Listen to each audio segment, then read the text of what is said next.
creating a podcast every day of the week, blogs, specially catered, courses, classes, masterminds.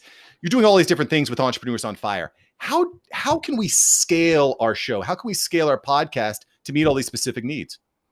Should you scale? That's the question. Like, a lot of people are just stressed about scaling and growing and how do I market this better? And I'm like, well, your podcast sucks. So you're going to scale and get more earbuds and earballs on this podcast that sucks. Like, how about you first focus on your craft? Like, how about you first create a good podcast? How about you first create a show worth listening to? And then things will grow naturally and organically. And, maybe you shouldn't be scaling and growing at a high speed right now because you're just not ready for it. So you need to be building the right way, not just the fast way. So when you want to, pour a ton of energy and potentially money and effort, into a marketing plan, and people are going, they're like, oh, this show's bad, and then they're gone, like, that was a complete waste. Like, you want to make sure that you are building the right foundation, working on your craft, honing your skills, becoming good at what you do, so that when people do find your show or when people do listen, now they become your evangelists. Now they go to their friends and their family and they're talking about your show, and you're getting these now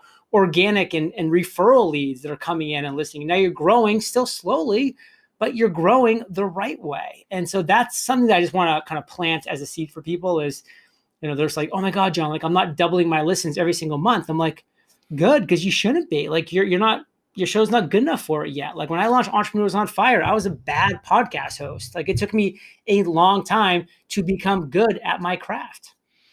Yeah, you think about, I'm going to become a doctor. You don't just wake up one day and you start opening up someone's chest and diving in, right? Like, you have to work on it. You have to hone your craft. So we've talked a lot about niching down and how important that is in a crowded space. John, what are some audio tips? What's the number one audio mistake that you hear people making in their podcasts? As far as audio quality, I mean, one of the biggest things that I definitely see is you're just not educating your guests that are coming on. Like, my guests literally get an email walkthrough of what bad audio sounds like, why you need to be having an earbud, or as you have a headset, why you need to be having, an actual microphone and not just relying on your computer to do the work for you. Like, I literally am educating them on that process. And I let them know, I'm like, this is for your sake. Like, when you sound bad, you look bad and you sound stupid. And like, you don't want any of those things. Like, this is your chance to really make a good connection, a valuable introduction to my audience. I have over 1 million listens per month. You've probably never been on a bigger stage in your life, and you probably never will again. Why would you not make the most of it? Yeah, it makes a lot of sense. And quite frankly, I've been using Zoom for a while, but I just kind of realized that the quality of audio on Zoom is just, for whatever reason, I think it's gone downhill, because it used to be okay. It used to be decent, but I had to get off that. So now I'm using Squadcast. Yeah. And honestly, when you reached out to me and you shared that we were switching from Zoom to Squadcast, I'm like, good for him. He's figured it out. Thanks. I appreciate that. I'm a little bit inspired by listening to Entrepreneurs on Fire, right? It sounds so good. You know it. Okay, great. So we've talked a lot about creating a great podcast. So one of the things that you've been excellent at is converting these listeners into buyers. And one of the most powerful ways to do that is with affiliate marketing. Give me a tip. Give me a hot take. How can we convert listeners to purchasers through affiliate marketing? What makes you special? How are you executing so profoundly on that? You just have to understand like what a funnel is. And that's the process. Is you're not just going to be like, hello, my name is John, let's get married tomorrow. Like, it has to be a process. Like, you've got to be introducing yourself to an individual. You've got to be building up know, like, and trust by delivering them free, valuable, and consistent content. And then having them take that next step with a call to action that's giving them that next layer of value. And then as you build up that trust to a certain point, then you can introduce the premium offer. You can introduce the coaching. You can introduce the course, the product, the service, whatever that might be. But it's a step-by-step process. That's how you win.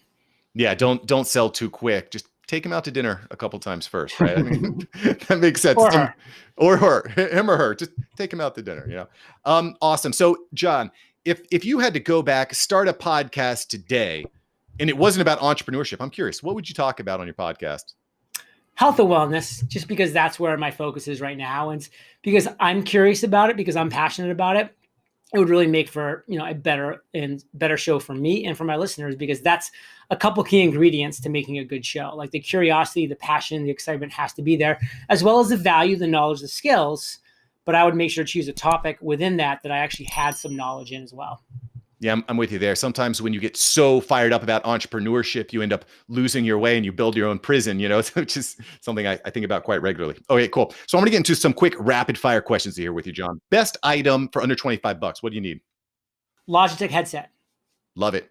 If you could wake up and only do one task for the day, what would you do? Drink water. It's a good one. Favorite subscription? Audible. Love it. And finally, if you had a billboard that could reach millions and millions of people, what do you put on your billboard?